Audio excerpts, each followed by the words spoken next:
Baik, saudara yang dikasih oleh Tuhan Yesus Kristus, kita akan bahas hal yang amat dan sangat penting dari kelanjutan mata kuliah kita pada kesempatan malam hari ini dengan topik bahasan tentang bukti kesempurnaan Yesus yang menjelaskan bahwa Yesus itu adalah Tuhan. Mengapa dan buat apa saudara perlu memahami dan mengerti bahwa Yesus itu sama sempurnanya dengan Tuhan atau dengan Allah? Tentu ada alasannya. Kita tahu bahwa hari-hari ini ada banyak upaya-upaya atau usaha-usaha yang dilakukan oleh orang-orang Kristen, saudara tentu yang belum bertobat kepada Tuhan, dan juga orang di luar Kristen yang berusaha hari-hari ini membengkokkan, membuktikan, menyatakan, mengajarkan, dan mengkhotbahkan bahwa Yesus itu bukan Tuhan. Hal itu bisa saudara lihat di berbagai channel YouTube atau media TikTok. Mereka begitu ngegas membuktikan, menyatakan, mengajarkan, menyiarkan kepada banyak orang. Yesus itu bukan Tuhan. Dan persoalannya cukup banyak orang Kristen terpengaruh, akhirnya mereka murtad. Dan beberapa di antara mereka yang murtad itu kembali mengajarkan, menyiarkan, mengkhotbahkan, mempublikasikan, dan membuktikan dengan segala upaya dan cara bahwa Yesus itu memang bukan Tuhan. Lagi-lagi motif dan tujuan mereka ini untuk mau terus menarik banyak orang Kristen yang belum sungguh-sungguh percaya Yesus itu Tuhan atau Allah supaya pindah, supaya murtad.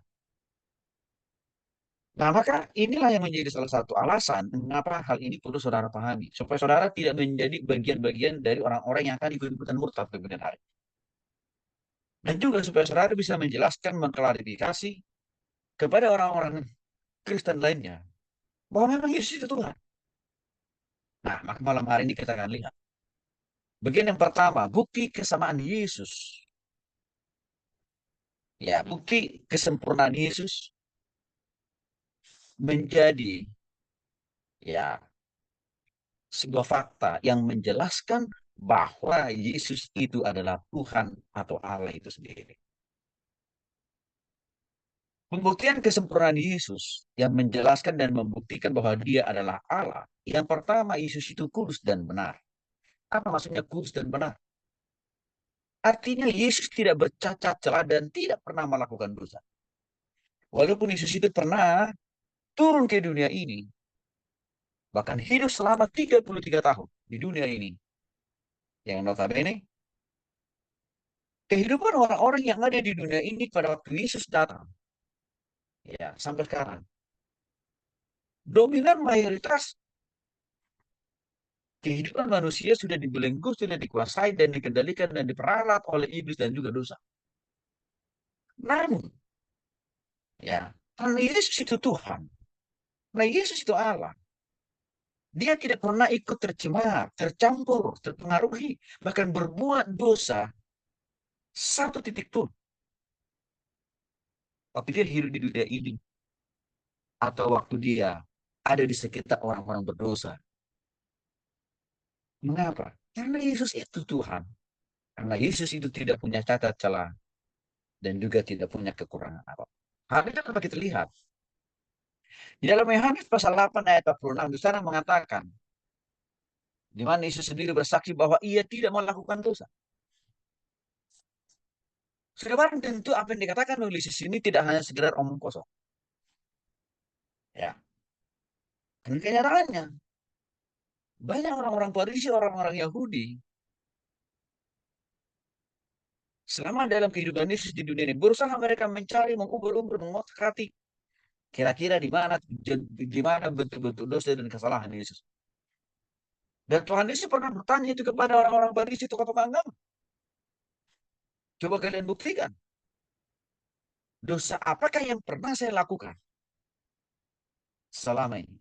Dikatakan ada orang-orang Farisi yang notabene tokoh-tokoh agama itu. Jadi saya kami tidak menemukan satu dosa yang pernah engkau lakukan di dunia ini. Hanya cuma satu aja masalahnya kata mereka. Kenapa engkau mengaku bahwa engkau Tuhan? Artinya apa?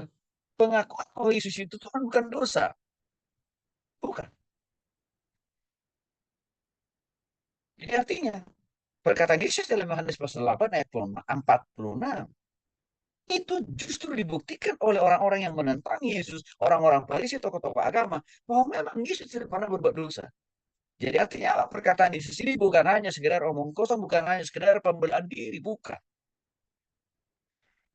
Pembuktian yang kedua itu juga diakui oleh Pontius Pilatus yang akan mengeksekusi Yesus untuk digantung di kayu salib. Akhirnya dia bersaksi juga bahwa Yesus yang mati di kayu salib itu tidak pernah melakukan dosa kesalahan apapun. Yesus yang digantung di kayu salib itu tidak pernah melanggar hukum apapun yang berlaku pada saat itu. Itu terang-terangan diakui oleh Pontius Pilatus yang dicatat dalam Matius pasal 27 ayat 24 dan Lukas 23 ayat 4 sampai dengan ayat 2. Artinya perkataan Yesus bahwa dia tidak pernah berbuat dosa, itu juga disaksikan, dibuktikan, diamini, diiyakan oleh orang lain yang notabene orang itu adalah tidak suka dengan Yesus, yaitu siapa? Pilatus sendiri. Bukti yang ketiga, Yudas. Siapa ini Yudas? Yudas adalah yang menjual Yesus, mengkhianati Yesus. Dan juga Yudas salah satu dari ring satunya Yesus, alias muridnya Yesus. Waktu Yesus sudah ditangkap, digantung di kisah, akhirnya Yudas mengakui dengan mengatakan bahwa sebenarnya Yesus ini dia mati dan disalibkan bukan karena dosanya, bukan karena pelanggarannya, bukan karena pernah dia melanggar hukum. Artinya bahwa apa yang dikatakan oleh Yesus itu dibenarkan oleh Yudas yang mana Yudas itu adalah orang pertama yang mengkhianati atau menjual Yesus. Lagi-lagi ini membuktikan kesempurnaan, kekudusan, kebenaran Yesus yang memang 100% sama seperti Allah karena Yesus itu adalah Allah atau Tuhan itu sendiri. Yang kedua, bukti kesempurnaan yang menjelaskan bahwa Yesus itu adalah Tuhan atau Allah adalah Yesus mencintai kebaikan. Artinya apa? Yesus senang mengajarkan kebaikan dan dia juga mempraktikkan cara perbuatan-perbuatan yang baik. Dan juga dia begitu membenci kejahatan dan juga dia menolong orang untuk bertobat dan kembali dari kejahatan. Contoh konkretnya,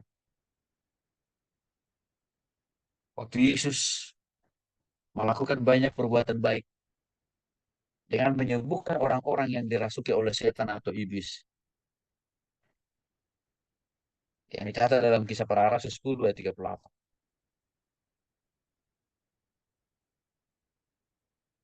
Pemulihan dan kesembuhan dan pelepasan yang Yesus lakukan terhadap orang-orang yang kerasukan setan adalah bukti konkret bahwa Yesus senang membuat perbaikan.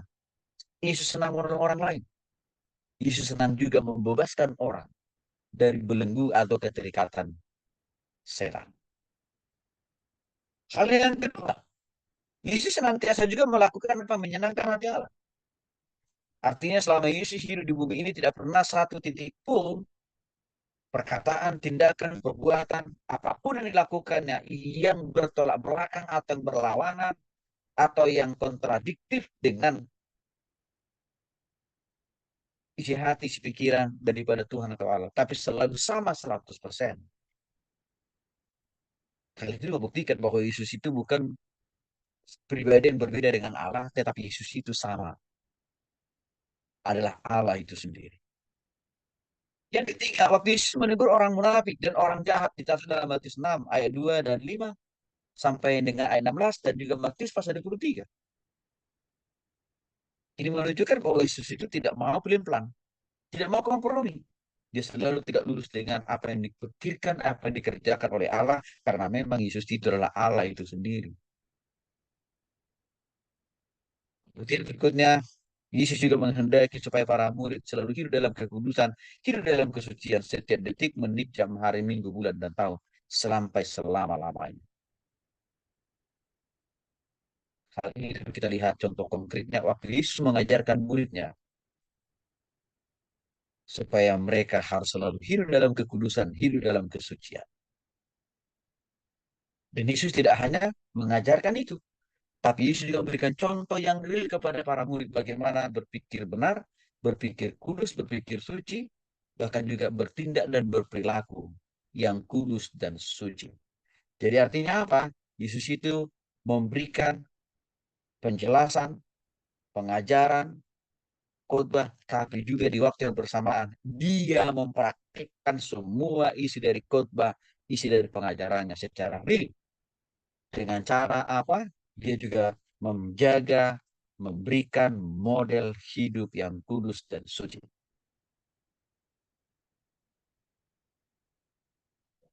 Di sini membuktikan konsistensi perkataan Yesus dibuktikan dengan tindak tanduknya. Yang mana hal itu memudahkan para murid dan saudara untuk juga meneladani bagaimana menjaga, ya, memelihara hidup di dalam kebenaran, hidup dalam kekudusan dan kesucian. Semua itu Yesus bisa lakukan karena Yesus itu adalah Tuhan.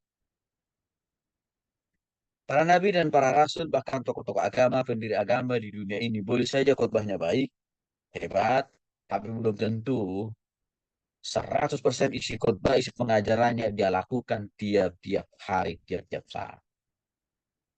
Mari kita ambil contoh. Abraham yang dinobatkan sebagai nenek moyang percaya saja, tetap juga pernah jatuh dalam dosa.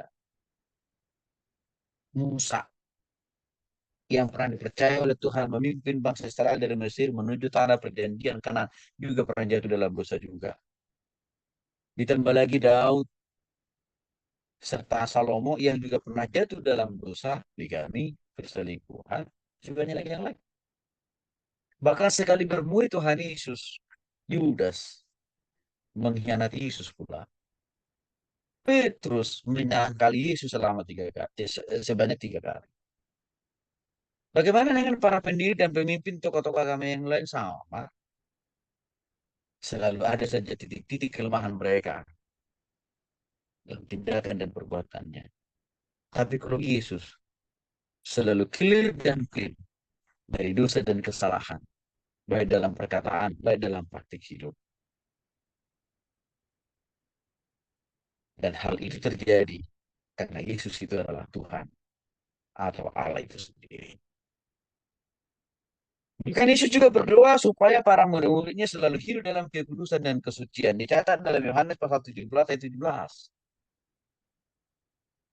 Kenapa Yesus perlu melakukan ini? Supaya para murid itu juga meneladani dan mempraktekkan hidup yang kudus dan hidup yang suci seperti yang diajarkan tapi juga seperti yang dipraktekkan oleh Yesus. Akan begitu juga sama saudara.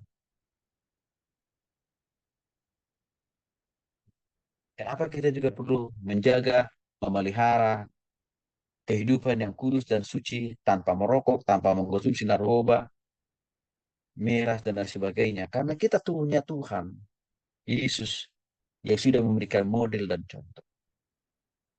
Maka aneh kalau saudara ngaku anak Tuhan, tapi perilaku, tindakan, perbuatan saudara masih jauh dari tindakan dan perilaku Tuhan Yesus. Contoh, tidak pernah Yesus merokok, tidak pernah Yesus mengkonsumsi miras, narkoba, tidak pernah Yesus berbohong. Tapi di sisi lain, saudara lakukan itu, padahal saudara ngaku anak Tuhan kan.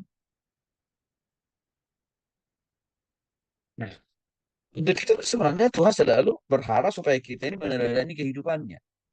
Bahkan mempraktekkan kehidupan yang kudus dan suci itu seperti yang telah Yesus praktekkan. Bukti kesempurnaan Yesus sebagai tanda konkret bahwa dia adalah Allah. Hal ini boleh terlihat jelas waktu Yesus menyerahkan hidupnya kepada manusia supaya menyerahkan hidupnya mati di kayu salib supaya manusia yang bertobat dan mengakui semakin di kayu salib dikuduskan dan disucikan. Hal itu secara konkret Yesus lakukan di dalam 1 Petrus 2 ayat 21 sampai 24. Di mana Yesus mati untuk penyucian dosa-dosa kita. Sesaudara dikasih Tuhan itu. Para nabi dalam perjanjian lama, para rasul dalam perjanjian baru. Tidak ada satupun di antara mereka yang berani mengatakan dan melakukan. Saya mau mati di kayu salib untuk menghapus dosa saya dan juga para pengikut saya. Enggak ada itu. Hanya Yesus yang mau rela mati untuk menghapus dosa orang lain.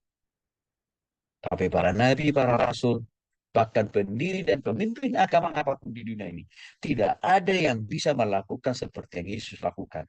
Yaitu apa? Rela mati untuk menanggung dosa orang lain. Kenapa Yesus mau rela melakukan itu? Karena dia Tuhan. Kenapa para nabi dan para rasul, pendiri dan pemimpin agama-agama lain tidak bisa melakukan seperti apa yang Yesus lakukan? Karena mereka bukan Tuhan. Mereka bukan Allah. Mereka hanya juru bicara Tuhan aja. Sedikit di atas daripada manusia biasa. Yaitu para nabi dan rasul. Tapi Yesus melebihi daripada para nabi dan rasul. Melebihi daripada para pendiri pendiri daripada agama apapun yang ada di dunia ini. Saudara cek, dari sekian banyak agama-agama yang ada di dunia ini, tidak ada yang mau rela mati untuk pengikutnya seperti yang Yesus lakukan. Nggak ada. Yang kedua, Yesus juga menjadi dosa demi kita, demi saudara. Dicatat dalam 2 Korintus 5 ayat 21. Apa artinya di sini? Seseorang dikasih oleh Yesus Kristus. Kalau kita berpikir secara rasional, secara manusiawi, kalau saudara diminta pertanggungjawaban oleh Tuhan untuk mengakui, menghapus dosa saudara, saudara harus mati digantung di kayu salib. Pasti saudara akan lari dan kabur. Hanya untuk mau menghapus satu dosa saja. Nggak usah banyak dosa dulu. Satu dosa saja. Contohnya misalkan, dosa bohong. Tuhan bilang, supaya dosa bohongmu saya ampuni. Baru dosa satu kali bohong saja. Tuhan bilang begitu. Untuk mengampuni, supaya saya mengampuni dosa satu kebohongan, yang kau harus mati di kayu salib. Saudara, kalau aturan itu diberlakukan oleh Tuhan, pasti nggak ada satu pun manusia di dunia yang mau melakukan itu. Hanya untuk menyelesaikan satu dosa, harus mau mati di kayu salib. Apalagi saudara akan lari. Mengapa? Kalau saudara mau mati untuk menghapus satu dosa kebohongan misalkan, maka artinya apa? Saudara tidak punya lagi kesempatan untuk hidup di dunia ini kan sudah selesai. Hanya karena dosa, hanya karena satu dosa kebohongan kan? Maka karena Tuhan tahu nggak mungkin itu bisa dilakukan oleh manusia, maka Tuhan katakan, biar aku yang mengambil alih semua dosa, kesalahan, dan pemberontakan. Saya tanggung. Saya tanggung. Saya ambil alih semua. Dengan cara apa? Biarlah kedua tanganku dipaku dan juga kakiku. Sampai akhirnya aku mati di kayu salib. Hal itu bisa dilakukan oleh Yesus karena Yesus itu adalah Tuhan. Kalau dia hanya manusia, pasti tidak bisa. Sekali lagi tidak ada satu nabi dalam perjanjian lama atau para rasul dalam PB serta pemimpin agama di dunia ini yang mau melakukan seperti apa yang Yesus lakukan. Kebanyakan manusia di dunia ini, termasuk saudara, kalau melakukan satu dosa dan kesalahan, justru yang saudara lakukan apa? Lari, kabur, menghindar. Tidak ada yang berani mengatakan saya rela masuk penjara. Lari dulu saudara, kabur dulu saudara. Baru setelah diuber-uber dan dicari-cari oleh polisi, baru saudara ketangkap kan, lalu nggak ada pilihan, dia sudah di penjara. Kasus-kasus yang seperti itu kan banyak kita lihat sekarang. Ya, rata-rata orang masuk penjara itu bukan karena mereka punya kerelaan hati dari awal mengakui saya berdosa, saya bersalah, saya siap untuk dipenjara. Enggak ada itu. Semua mereka awalnya kabur, lari dulu. Jadi artinya karena keterpaksaan mereka sudah ditangkap oleh polisi lah, yang akhirnya mereka harus dipenjara. Tapi Yesus tidak pernah menghindar, ya, tidak pernah menghindar atas segala dosa-dosa dan kesalahan yang kita lakukan terhadap dia. Dia nggak pernah menghindar. Dia mengambil posisi bertanggung jawab dengan cara apa? Biarlah aku yang menanggung dosamu, kesalahanmu, dengan aku mati di kayu salib, supaya engkau saya ampuni, saya kuduskan, saya sucikan, dan juga supaya engkau saya bebaskan dari hukuman di dunia dan juga di dalam kehidupan yang akan datang, yaitu